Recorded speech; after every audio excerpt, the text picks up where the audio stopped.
lagi sama saya Prima Aksara. Hari ini saya sudah ada di Pasar Santa Jakarta Selatan. Pasar ini sudah berdiri sejak tahun 1971 sehingga merupakan pasar yang legendaris di Jakarta. Ada yang tahu saya mau ngapain hari ini? Ya, 100 buat kalian yang menjawab bahwa saya ingin thrift shopping. Thrift shopping adalah belanja barang-barang vintage atau barang-barang antik yang sangat unik. Yuk ikut saya. Ciao netizens, apa kabar? Masih semangat gak nih puasanya? Menjelang lebaran, kalian pasti banyak yang akan membeli baju baru. Untuk itu, sambil menyambut Hari Bumi dan Lebaran, aku mau bikin konten baru mengenai fashion, tepatnya fast fashion.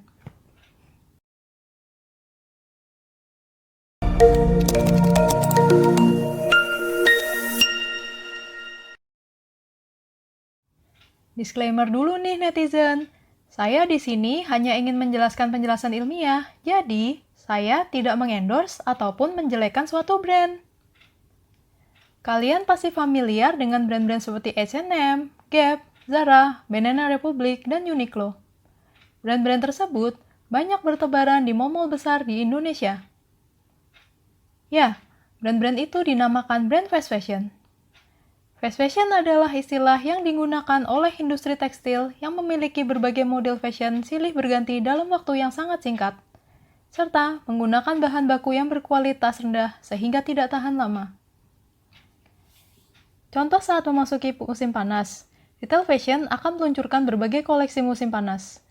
Kebanyakan retail fashion akan meluncurkan hingga 42 jenis model pakaian dalam satu musim.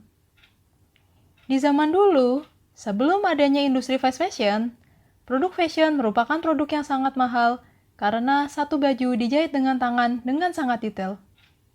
Hanya kalangan tertentu saja yang dapat membeli produk fashion. Lalu, semenjak adanya revolusi industri, berdampak pada ditemukannya teknologi mesin jahit sehingga dapat memproduksi banyak produk fashion. Tapi, di balik indahnya desain, murahnya harga, dan keuntungan produksi yang berlipat, ada harga yang harus dibayar mahal di baliknya. Salah satunya adalah berbagai dampak buruk bagi lingkungan yang ditimbulkan oleh industri fast fashion. Apa saja dampak buruk tersebut? Yuk kita simak. Yang pertama, pemborosan air. Industri fashion merupakan salah satu industri yang banyak menyedot kebutuhan air. Sebagian besar pakaian di industri fast fashion berbahan baku katun yang berasal dari kapas, yang mana untuk memproduksi 1 kg katun memerlukan 10.000 air dan untuk memproduksi sebuah kemeja berbahan katun memerlukan 3.000 liter air.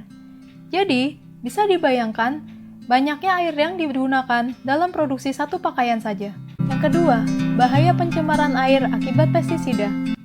Untuk menghilangkan serangga dan hama lain yang bisa menempel pada bahan katun yang digunakan biasanya ditambahkan air dan pestisida dalam jumlah besar, sehingga membahayakan para pekerja dan mencemari air. Ini bisa menyebabkan eutrofikasi atau pertumbuhan eceng gondok dalam jumlah besar di perairan. Bisa juga mematikan karnivora di alam, meningkatkan resiko kekeringan, menurunkan kualitas tanah, dan berbagai masalah lingkungan lainnya. 3. Sebagian besar pakaian berakhir di pembuangan. Dilansir dari data Council for Textile Recycling tahun 2020, 80 miliar garmen diproduksi setiap tahun. Perusahaan mikrotekstil lahir sebanyak 52 per tahun.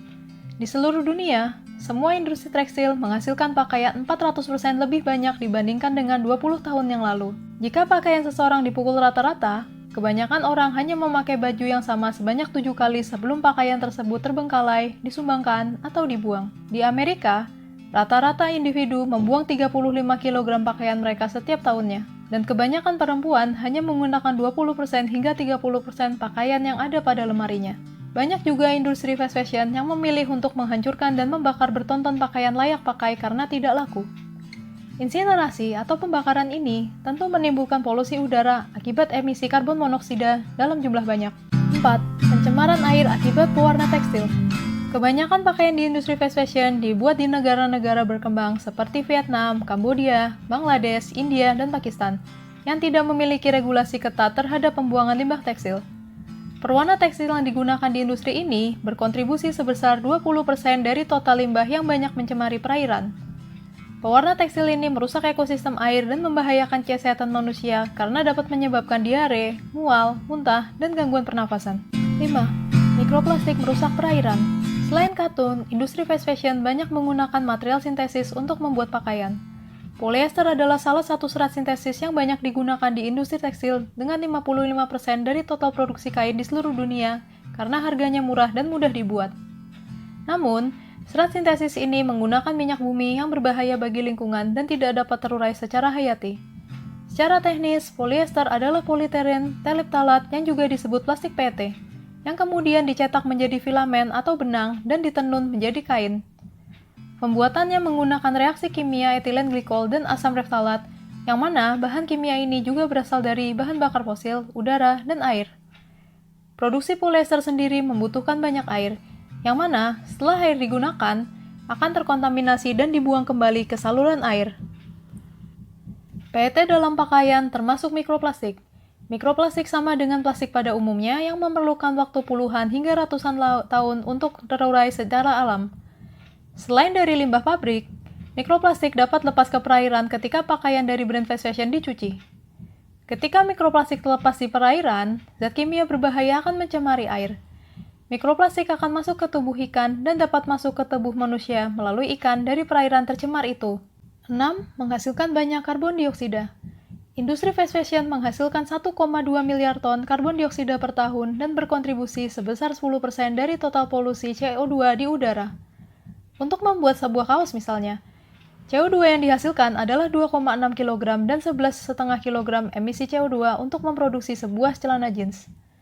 Emisi CO2 yang dihasilkan oleh industri fast fashion lebih besar daripada CO2 yang disebabkan oleh penerbangan dan transportasi laut. 7. Bahan viskos membahayakan kesehatan. Viskos atau rayon merupakan serat selulosik yang banyak digunakan dalam industri fast fashion.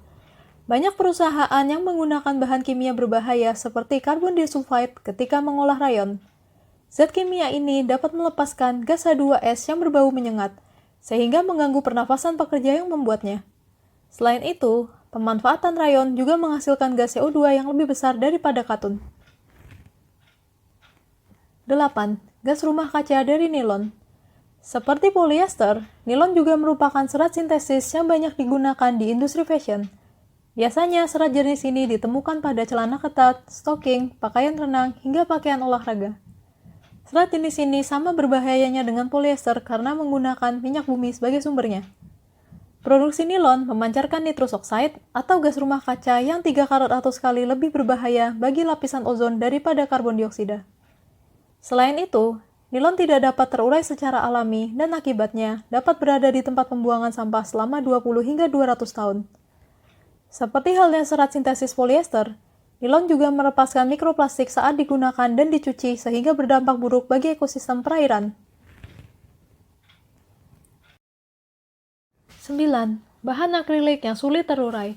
Beberapa penggunaan paling umum untuk serat kain jenis akrilik adalah pada pakaian sweater, topi, hingga sarung tangan. Produksi akrilik melibatkan bahan kimia seperti akrilonitril yang sangat beracun. Bahan beracun ini juga dapat masuk ke dalam tubuh pemakainya melalui kontak kulit atau inhalasi. Selain itu, akrilik tidak mudah didaur ulang dan dapat berada di tempat pembuangan sampah hingga 200 tahun lamanya sebelum terurai. Ini mirip dengan serat sintesis lainnya seperti polyester.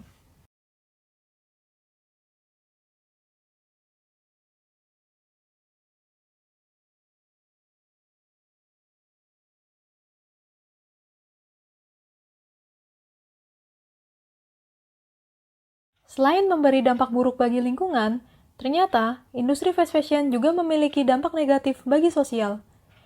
Yang pertama, industri fast fashion membentuk perilaku konsumtif. Hal ini disebabkan karena setiap musim ada koleksi baru yang diluncurkan. Jadinya, kalian akan terus-terusan ingin membeli dan check out terus di tempat situs online. Sebagai contoh, kalau Zara mengirimkan produk-produk fashion baru ke toko-tokonya setiap 2 kali dalam seminggu. Sementara itu, H&M dan Forever 21 setiap hari mengirimkan model baru ke berbagai tokonya. Setiap hari. Sementara itu, Topshop memperkenalkan 400 gaya dalam seminggu di websitenya. Kedua, adanya indikasi perbudakan modern. Ini memang sesuatu yang sangat kontroversial. Banyak retail fast fashion mempekerjakan perempuan berpendidikan rendah, bahkan anak di bawah umur dari negara-negara berkembang. Para pekerja itu harus bekerja selama 14 jam per hari, tetapi tidak mendapat upah yang layak alias dibayar sangat rendah. Tidak ada jaminan asuransi jiwa atau jaminan keselamatan kerja, serta harus bekerja dalam kondisi berbahaya alias penuh bahan-bahan kimia berbahaya untuk produksi tekstil, seperti yang saya jelaskan sebelumnya.